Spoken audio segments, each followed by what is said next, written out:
Good evening and welcome to one of the most requested movies for me to present on the golden years of Hollywood. Robert Aldridge's extraordinary movie, Whatever Happened to Baby Jane.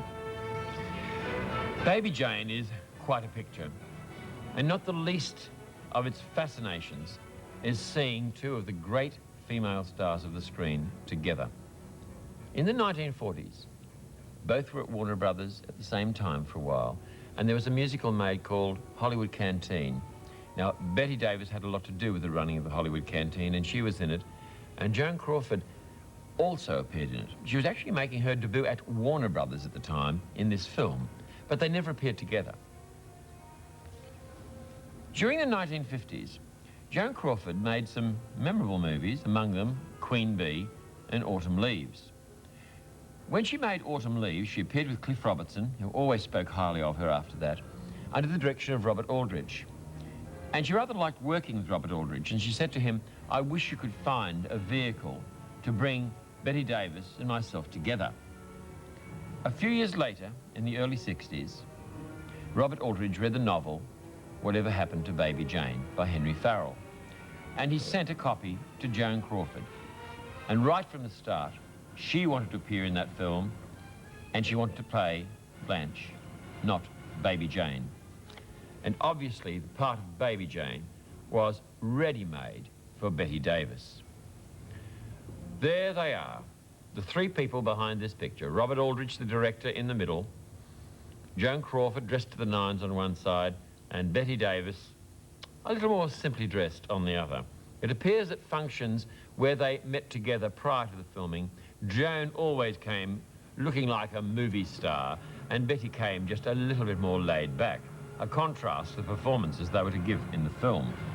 In this shot, rather a rare one, I think, we have Jack L. Warner, the boss of Warner Brothers, flanked by two ladies who made some of Warner Brothers' best pictures. There's Bette one side from Dark Victory and Now Voyager and Mr. Skeffington and goodness knows what else, and the other side, Joan Crawford with Mildred Pierce and Possessed and Humoresque and Flamingo Road, among others, to her credit.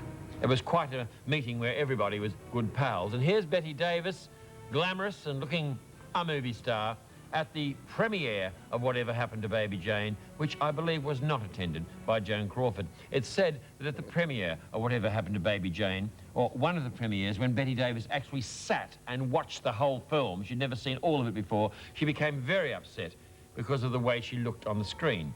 Although it's been claimed that she devised her own makeup to play the part of Baby Jane, and indeed she looks and sounds terrific.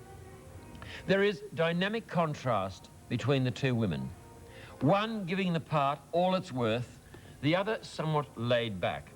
One savage, like a scorpion, reminding me a little bit of Rosa Moline in Beyond the Forest, the other the lady, the one oppressed. May I quote Alexander Walker on this subject? He says, "In watching Whatever Happened to Baby Jane, both reality and illusion combine with the personalities of the two ladies to produce an indelible impression of a couple of indestructible women who know of no other way to live except as film stars, even though their days of glory belong to the dead past." It's exciting, this film, seeing them together, but it's also very moving when we reach the conclusion of Whatever Happened to Baby Jane, and Bette Davis utters one line of dialogue which is heartbreaking. Seeing them together is a rare and incredible experience. Did they get on? Yes, they were very polite to each other, but it was somewhat strained because Joan, being very generous, always kept giving Bette Davis presents, and she asked Joan not to give her any more presents as she did not have the time to go out and buy any to return the favours. That miffed Joan somewhat, but she always remained the lady, while Bette Davis was the one who became, shall we say, rather cross. The cast is very interesting in support of the two girls in this film. Just consider these two little girls that you'll see at the beginning of the film. Julie Alred as Baby Jane and Gina Gillespie as Blanche, perfectly cast to play Bette and Joan as little girls. Watch Gina Gillespie, who plays Blanche, and she has one expression in this film that could chill the blood. Also in the cast of Whatever Happened to Baby Jane, Victor Buono, who was 24 when this film was made. He barely lived to be 40. his excess weight was a major problem in his life, but a very interesting actor, somewhat reminiscent of the great late Laird Cregger. By the way, Victor Buono's mother is an incredible character. She is played by Australian-born actress Marjorie Bennett, so watch out for Della, played by Marjorie Bennett. Is the face familiar to any Bette Davis fan? You know who it is. Barbara Merrill, Barbara D. Merrill, the daughter of Bette Davis.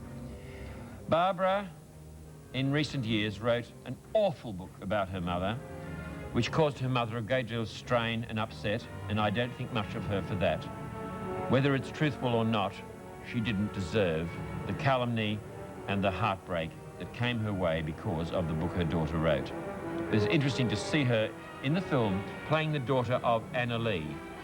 And for those of you who know your child stars of yesteryear, I have a question. Can you find Bob's Watson in this film? I still haven't found him, but I would appreciate anyone who does to let me know. And now, Robert Aldridge's wonderful movie with Bette Davis and Joan Crawford, Whatever Happened to Baby Jane.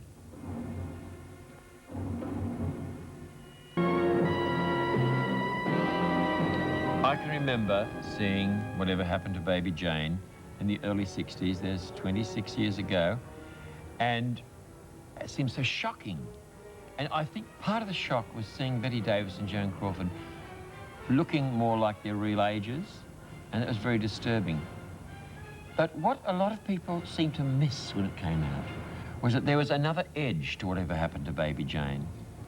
And that was the revelation made by Blanche to Jane in the closing sequence of the film, and the response made by Jane. I find the ending just extraordinarily sad. And it reminds me some of the content of the film and the characters and the identification of stars with roles and so on. You know, that quotation I gave you about the blurring of the illusion and the reality.